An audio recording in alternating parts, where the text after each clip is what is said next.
అందరికీ నమస్కారం. Welcome to Jana Gana Mana.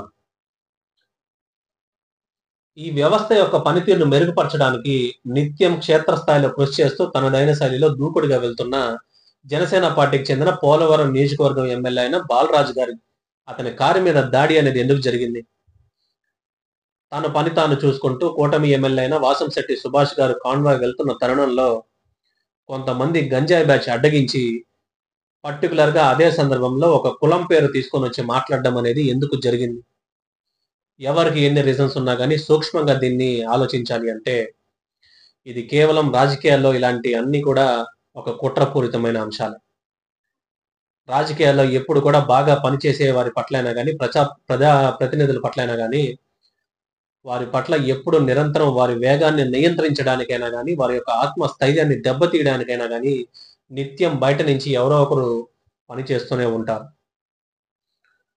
ఇప్పుడు అలాంటి ఒక ముప్పే జనసేన పార్టీకి క్షేత్రస్థాయిలో పొంచి ఉంది. జనసేన పార్టీ 10 సంవత్సరాల నుంచి నడుస్తున్న ఈ తరుణంలో ఎంతో మంది నాయకులు జనసేన పార్టీని వీడి, పార్టీని వాంటెడ్‌గా డీమోరలైజ్ చేసి వెళ్ళిపోయారు కూడా. ముఖ్యంగా మొన్న 2024 ఎలక్షన్ సమయంలో టికెట్ రాలేదనో, లేకుంటే ఎక్సెట్రా రీజన్స్ మెన్షన్ చేసి పార్టీని అదీపానగా డ్యామేజ్ చేస్తూ, డీమోరలైజ్ చేస్తూ ఇతర పార్టీలకు వెళ్లి సొమ్ము చేసుకున్నారు కూడా. జనసేన పార్టీకి క్షేత్రస్థాయిలో క్రియాశీలక సభ్యత్వము నమోదు జరుగుతున్న ఈ తరుణంలో పార్టీలోకి వాంటెడ్‌గా కొంతమంది వచ్చే అవకాశం కూడా ఉంది. వాంటెడ్‌గా పార్టీలోకి కొంతమంది చొరబడి క్షేత్రస్థాయిలో పార్టీకి డ్యామేజ్ చేసే అవకాశం కూడా ఉంది. ఎందుకంటే అసాంఘిక కార్యకలాపాలకి ముఖ్యంగా వాళ్ళు పాల్పడే అవకాశం ఉంటుంది.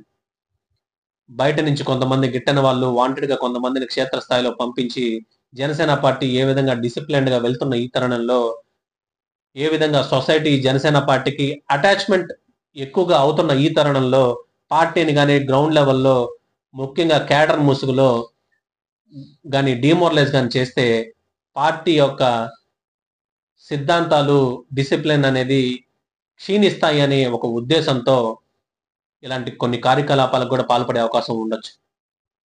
అమ్మాయిల్ని ఏడిపించొచ్చు. అసాంఘిక కార్యకలాపాలకి వాంటెడ్‌గా పాల్పడొచ్చు. గంజాయి మత్తులో జనసేన పార్టీ జెండా పట్టుకొని రోడ్లలో విర్రవీగొచ్చు. జనసేన పార్టీ జెండా పట్టుకొని వాంటెడ్‌గా దౌర్జన్యాలు చేయొచ్చు. జనసేన పార్టీ సభ్యత్వం ముసుగులో జెండా పట్టుకొని వాంటెడ్‌గా సొసైటీని ఇబ్బంది పెట్టొచ్చు అనేక రకాలుగా. ఇలాంటివన్నీ కూడా జనసేన పార్టీ జిల్లా స్థాయి నాయకులైనా గాని, మండల స్థాయి నాయకులైనా గాని, ఇలాంటివన్నీ కూడా అలర్ట్‌గా ఉండాల్సిన సమయం ఇది. ఈ సభ్యత్వం నమోదు ముసుగులో ఎవరైతే ఇప్పుడు కొత్తగా వచ్చిన ఫైల్స్ అన్నీ కూడా క్షుణ్ణంగా పరిశీలించుకోవాల్సిన అవసరం ఉంది.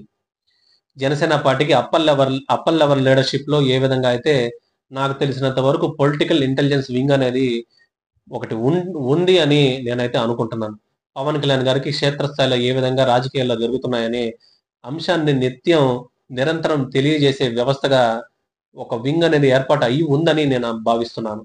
నిజంగా గాని ఒకవేళ అలాంటిది గాని ఉండి ఉంటే జిల్లా స్థాయిలో అయినా గాని, మండల స్థాయిలో అయినా గాని వారికున్న అవకాశాన్ని బట్టి, వారికున్న వనరుల్ని బేస్ చేసుకొని అలాంటి ఒక వింగ్‌ని లోకల్‌గా మెయింటైన్ చేసుకోవాల్సిన అవసరం కూడా జనసేన పార్టీకి ఉంది. రీసెంట్‌గా వచ్చిన ఫైల్స్‌ని క్షుణ్ణంగా పరిశీలించుకుంటేనే ఎవరెవరు రీసెంట్‌గా జాయిన్ అయ్యారు పార్టీలో, వారి యొక్క అకాడమిక్ కెరియర్ అయినా గాని, వాళ్ళున్న నివసిస్తున్న ప్రాంతాల్లో వాళ్ళ యొక్క కాండక్ట్‌ని కూడా పరిశీలించుకోవాల్సిన పరిస్థితి జనసేన పార్టీకి ఉంది. ఒకవేళ నిజంగా అటువంటి అసాంఘిక కార్యకలాపాలకి వాంటెడ్‌గా ఎవరైనా పాల్పడుతున్నారు అంటే, ఇమ్మీడియేట్‌గా వారి యొక్క సభ్యత్వాన్ని కూడా రద్దు చేసే దిశగా కూడా కఠినమైన నిర్ణయాలు కూడా తీసుకోవాల్సిన అవసరం ఉంది. జనసేన పార్టీ ఒక డిసిప్లిన్డ్ పార్టీ కాబట్టి, దాన్ని అలానే ఎదగనివ్వాల్సిన బాధ్యత అందరిపైన ఉంది కాబట్టి, క్షేత్రస్థాయిలో ఎటువంటి డ్యామేజ్ కూడా జరగకుండా నియంత్రించుకుంటూ పోతే, జనసేన పార్టీ విస్తరణ చాలా వేగంగా మనం చేసుకోవచ్చు. భారత్ మాతాకి జై! జై హింద్!